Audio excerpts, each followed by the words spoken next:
ছিঁড়ে ধরবি আমার মাকে ছেড়ে আমি যাবো না ভাই তুই বুঝতে পেরেছি তুমি কিসের জন্য যাবে না। কিসের জন্য ভাই? ছোট্টবেলায় কি খেলার সাথীদের কথা মনে করি? ও ভাই আমার জন্মের পরে তুই ছাড়া খেলার সাথী আমার আর কেউ নেই করবি। তাহলে এবার বুঝতে পেরেছি তুমি কিসের জন্য যাবে না। কিসের জন্য রে ভাই? পিতার এই রাজ সিংহাসন ছেড়ে চলে যাবে, তাই সিংহাসনের প্রতি তোমার লোভ জেগেছে। কালাচাঁদ, আজ আমার এই পিতার সিংহাসনের উপরে আমার কোনো লোভ নেই ভাই। আজ আমি যে মায়ের মায়া জালে বন্দী হয়ে গেছি ভাই। হেই! তুই একা একা চলে যা, আমার মাকে ছেড়ে আমি যাবো না ভাই।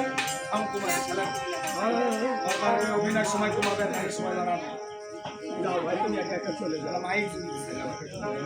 ফকির হয়ে যাবে না ভাই। না ভাই আমি যাবো না। না যেতে চাইলে দুটি হাত জোর করে আমার কাছে ক্ষমা চাইতে হবে। ও ভাই তোর কাছে তোর হাত করে ক্ষমা চাইলে আমার মায়ের কাছে রেখে যাবি? দেখে যাও। কালাচাঁদ, এই দেখ তোর কাছে আমি তোর হাত করেছি ভাই, তুই চলে যা, আমার মাকে ছেড়ে আমি চলে যাবো না। আয় আমার সঙ্গে ভাই।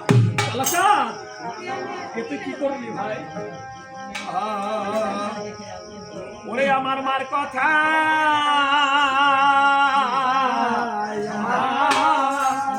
যখন বসে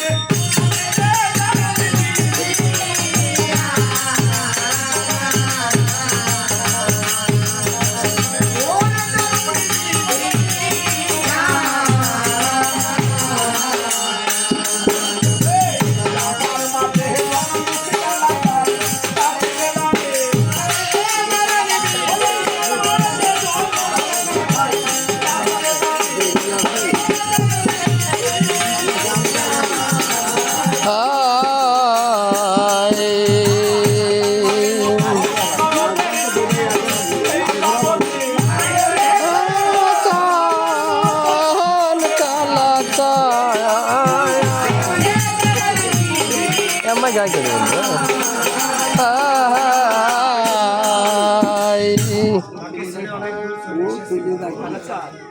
কেন আমার জননী আমার কাছে সাড়া দিল না ভাই? মায়ের চোখে আমি কাল নিদ্রা দিয়েছিলাম। একটিবার মায়ের শক্তি হয় কাল নিদ্রা তুই সরিয়ে দে ভাই। কোথায় রে কাল নিদ্রা? পাত মারাছে দূর হয়ে যা মায়ের চোখে না গেলাম। পাত আমার মারাছে সাথে তো যাবে। ওই ঝপকে পাত মায়ের মারাছে শক্তি গেলে আলোচ নিদ্রা সরে ওই গেছে। পিছনে যে আর জননী আমার ঘুম ভেঙে গেছে। ভাই জননী আমার কেন কথা বলে? এই গানের মন আর নেই, এর মন ভেঙে গেছে। গেলে আমি কারবার বাড়িয়ে যাবো। আর কারে ডাকবো গাছি গাছি বলে, ও বাবা কারে খোলে রে আমার সোনা।